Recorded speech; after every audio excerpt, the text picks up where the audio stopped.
Hi everyone, welcome back again to Spiritual Growth Tarot. This reading will be for, I forgot to say, I'm Denise, in case you're new. If you're new, welcome. And to all of my old subscribers, I just love you. You know it. We love each other. Okay, so anyway, this reading will be for our spiritual growth, whatever we need to know for this week, for February 13th through the 19th. Oh goodness, including Valentine's Day, if you celebrate. Okay, anyway, let me drop the camera down and we'll get started. Okay, so I'm using the Radiant Wise Spirit Tarot by Los Scarabeo. And all the cards are upright, but I need to allow for reversals. So yeah, let me put my intention in the cards first. So the February 13th to the 19th, 2022. And what is it that we need to know that would best facilitate our spiritual growth? That feels a little too heavy there. Actually, I feel like coming back over here and then over here. Okay.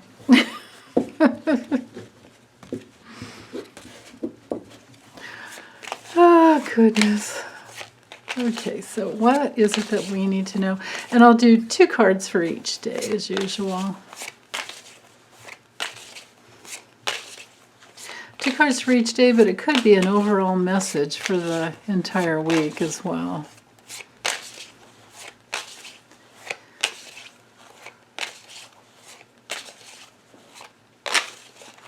Okay. So bear with me while I draw 14 cards.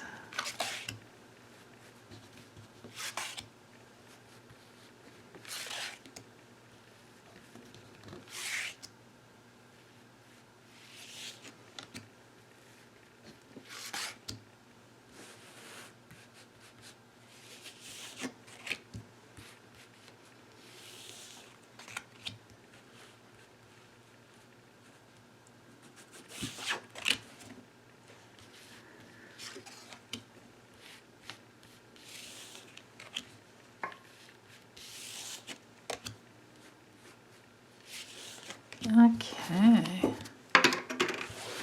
All right. Oh, I like this. So we have the Queen of Cups. Well, along with Temperance. Ooh. Temperance is my favorite. Actually, these are my 2 favorite cards. This is my favorite court card. This is my favorite major arcana. I don't know if I have a favorite Pips card, but I don't know. I shouldn't have favorites, should I? So there's Sunday, Monday, Tuesday, or like I said, possibly we're going to be looking at the whole week together. So Wednesday, Thursday, Friday, and Saturday. Oh, actually, I have good enough room over here, and I can actually come down a little.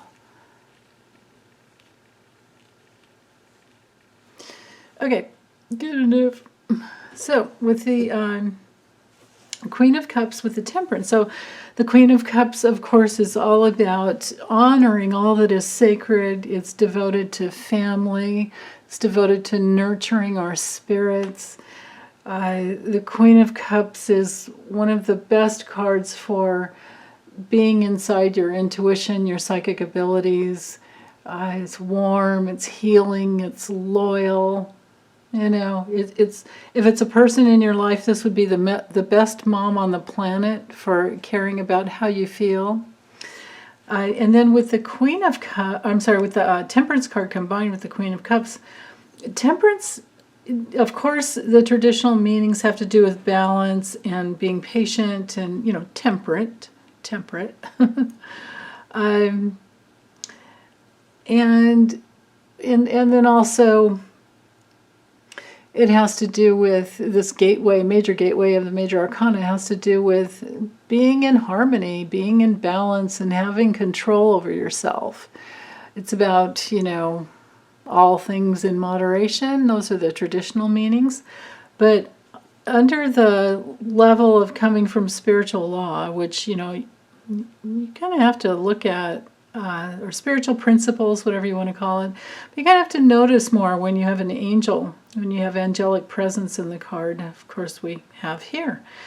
So to me, this is the law of mutuality, where two forces coming together, and we can see that with the card here, if I can keep the glare off for you, with those two cups. This reminds me of, like two yes forces coming together to create a third, thing that comes in.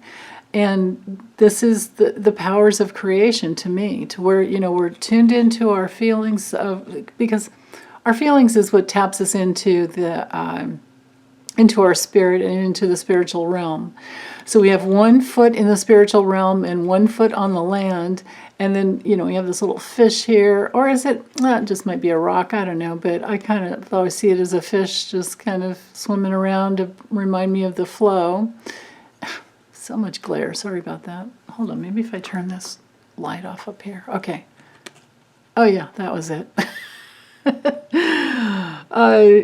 And then with the lilies, and the yellow lilies especially, we have the joy of life. So we're in the life stream, and this card is all about healing. This is Archangel Michael, with all of his powers of protection.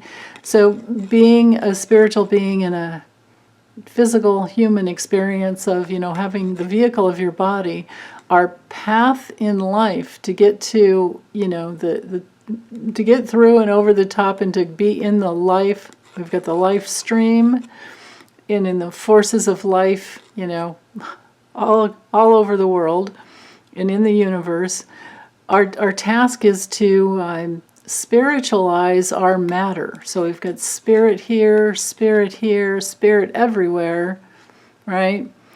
And then the matter of our physical vehicle.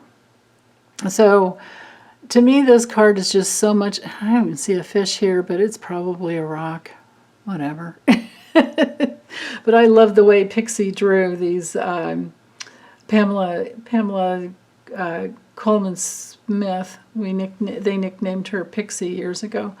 I love her artwork in this deck. I absolutely love it. So, because there's so many. You can just see between the colors and the symbols and the expressions on people's faces, you get so many messages with this deck. So, combining these two together tells me that the theme, at least, or if it's not for Sunday, for the entire week, and especially when we're having troubles of any kind, the theme is to go into our spirits, into our feelings, to connect with our spirits, and to not resist any feelings that may be coming up, to just allow yourself to be in the flow and not be afraid of feeling any feelings. So with the Page of Cups that comes in, again, we have an offer into the realm of feeling and creativity, and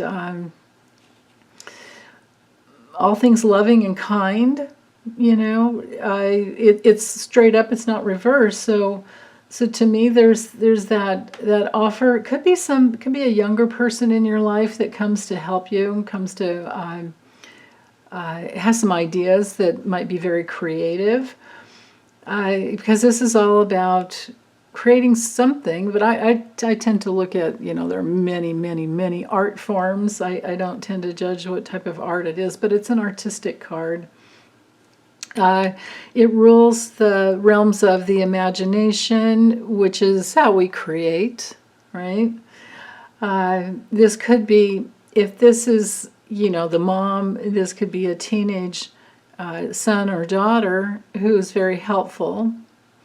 And there could be this joining forces of creating something together There's that very real possibility. Sometimes this card ushers in the birth of a child sometimes. So if you get good news like that, yay.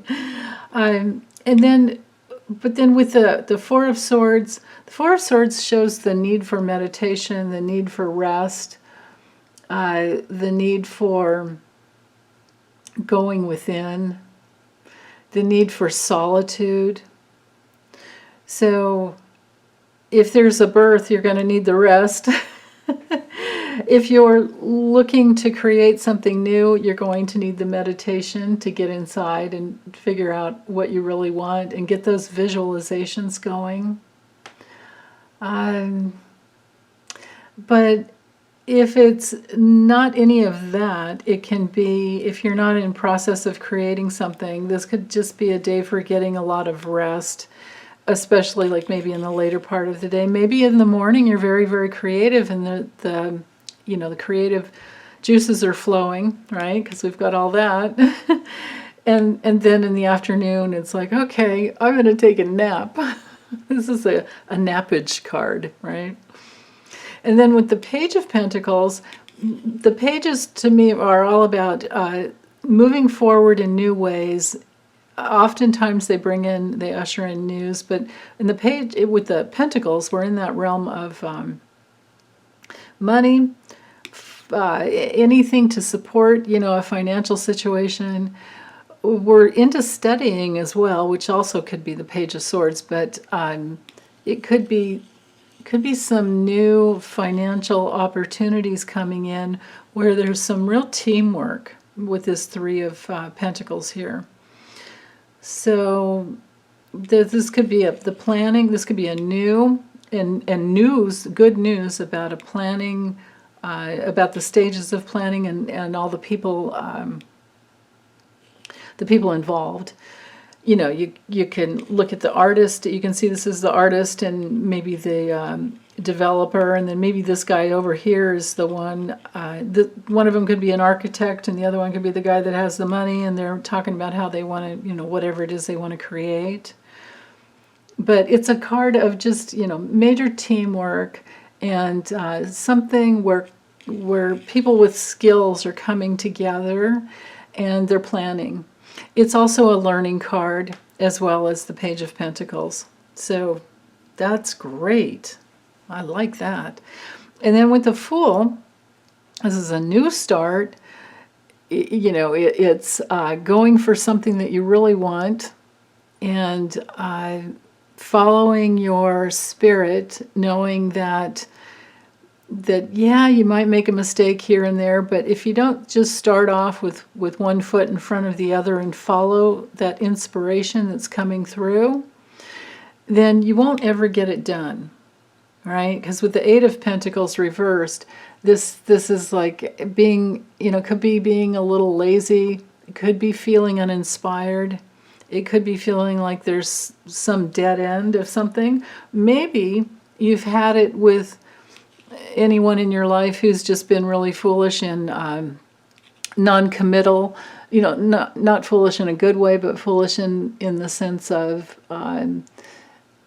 somebody who's been taking a little too many chances and they want to be a little too free and away from, because we've got a lot of feelings and creativity here, which is how you create.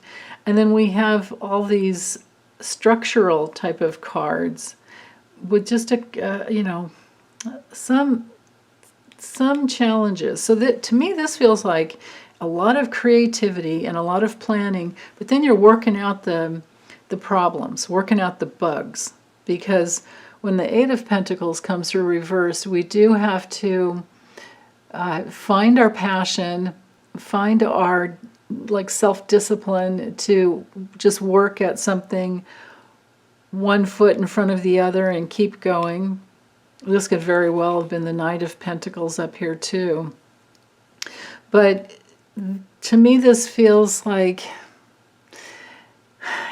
I get this sense with this combo here and the cards surrounding it, that that the Fool, definitely it's a new beginning, but it could be that there's some new challenges that come through because of some plans in the past that aren't going as planned, aren't going the way you wanted.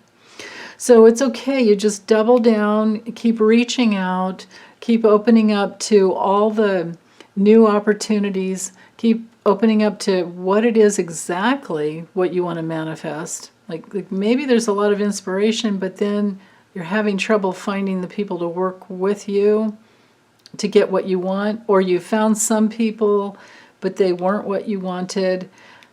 It's okay. You just keep going. I mean, that's part of the manifestation process. It's like, imagine that you're here at point A and you want to get here to point B, and whatever's in the middle where where there's an obstacle, that's your process. That's your process to work through until you get to the place that you want to be.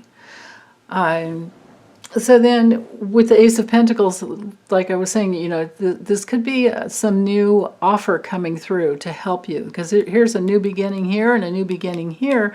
This guy's got a lot of power, whoever this is. Could be somebody's dad, could be your dad, your grandpa, could be you in your prosperity, in your determination to just be in it, to where you have your self stability, that stable place, because it's a 4, that stable place within yourself, being in your own authority, and you're very, dependable to yourself. So it's like showing up for yourself, even if there's some canceled plans with the 4 of Wands reversed, and even if there's some disappointments, you just keep on keeping on. You start over. He's ruled by Aries. So Aries is good at, anybody's experienced an Aries type of situation where you're like 2 steps forward and 1 step back. 2 steps forward, 1 step back. I have an Aries ascendant and an Aries moon. I know exactly what that's like. And then I have 4 planets in my South Node in Cancer. So it's like 2 steps forward, 1 step back, to the side, and then to the other side. I'm like crabbing all over the place. And then I finally hone in and get to where I want to go. It's rarely for me. Thank goodness I have Mars and Capricorn to just keep me, and then Cancers too have a lot of tenacity. But so to be in your tenacity, to be in your courage, to no matter what disappointment, turn around and look at your gifts. And with that, pick up those cups and then cross this bridge here to... That bridge there is all about the bridge to a new life. And then you find your way home from there. But if you keep focusing on the problems, you're just going to get more of the problems, right? When it comes to manifesting something. Now, if this is a person that has disappointed you because they canceled, it's possible that you tried to join forces with someone here and they turned out to just not have that... to not have the hard enough, to have a good work ethic, and so they flaked, because this little combo here can be, these 3 cards can be somebody kind of flaky, and then of course there's that disappointment. Now, if it had to do, because this is our banker's card, so if this had to do with a loan situation, you've done all the work and all the creative, everything you can, and then you're waiting, right? Resting and waiting and trying to wait in faith. But if a loan doesn't come through, if there's some disappointment there, because this very well could be the situation, it's okay. Be in your authority and just keep trying. Just go back to the drawing board. Get back into the form of what you wanted to create. And if there's any other people that have disappointed you, just forgive them and let it go.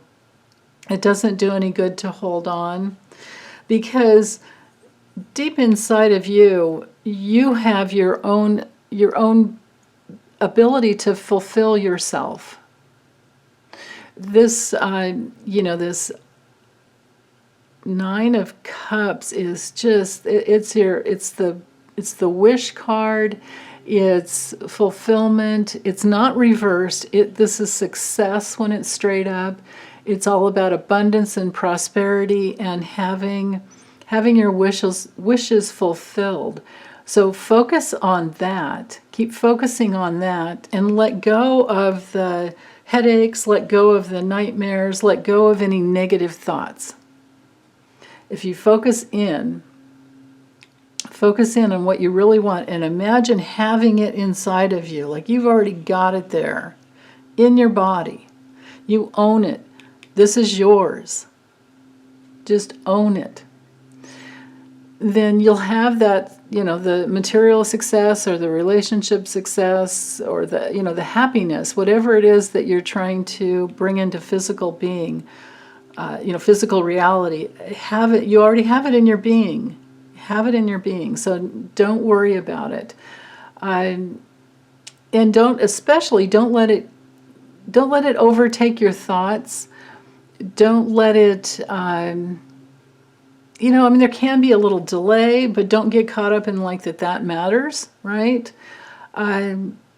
These two cards are definitely disappointing cards, but they don't last, right?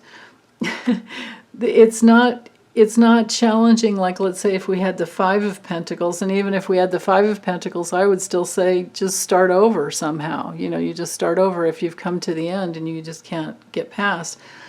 But the deal is here, or let's say you had the Ten of Pentacles or Nine of Pentacles reversed and you lost, major failure, that type of thing. We don't have that. What we have is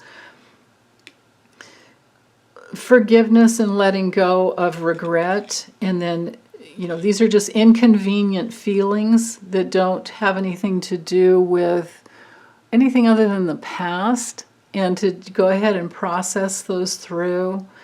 And if, like I said, if there's anybody in your family or anybody who is trying to help you create that solid, foundation, if they've either left or proved to have been unworthy of the task, just forgive them and let it go.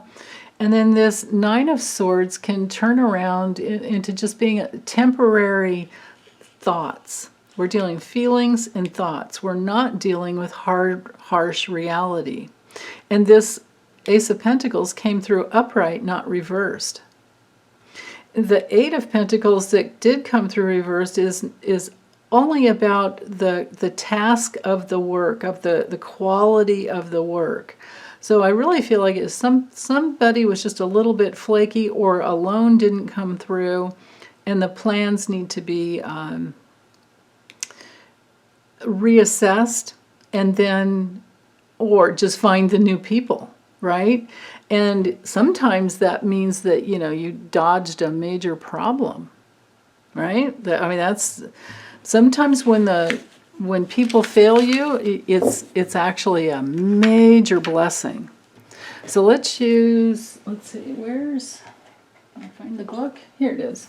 The Awakened Soul. Let's use this oracle and see what else we can get.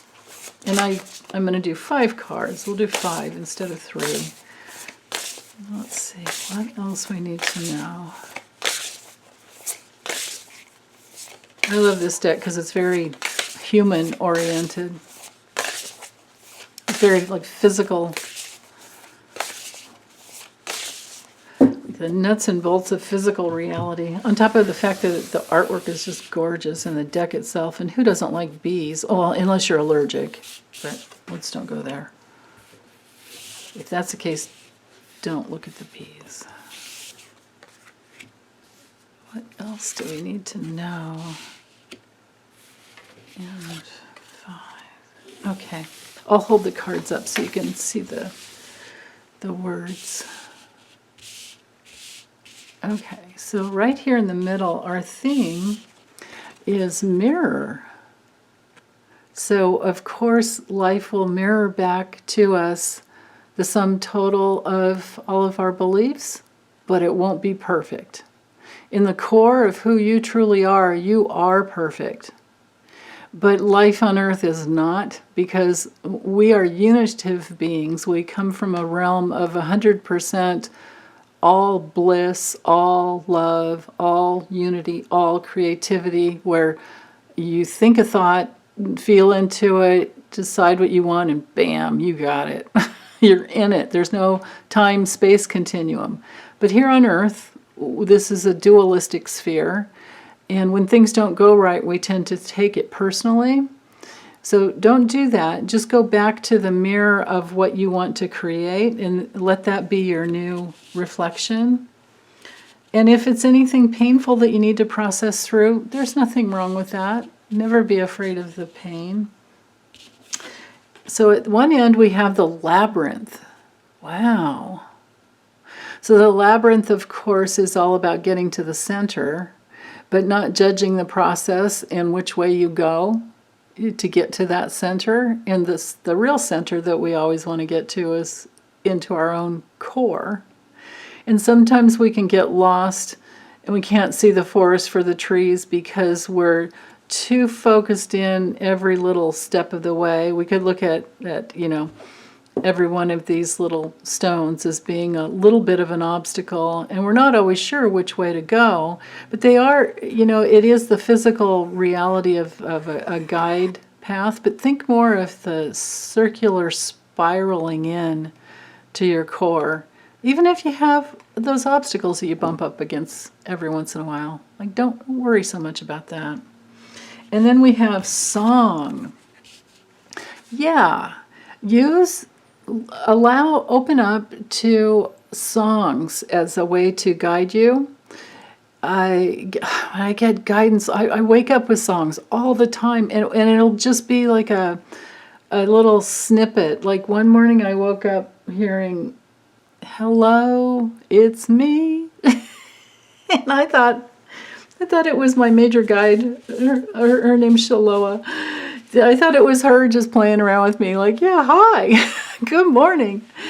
And then about a week later, I heard another line in the same song. I didn't realize that I had to. This made me look up the song, and the song was, "It's important," or the line was, and the phrase in the song was, "It's important to me that you know that you are free." I can't sing it like Todd Rundgren. I had to look it up, and I found it's Todd Rundgren. No, Rundgren, maybe.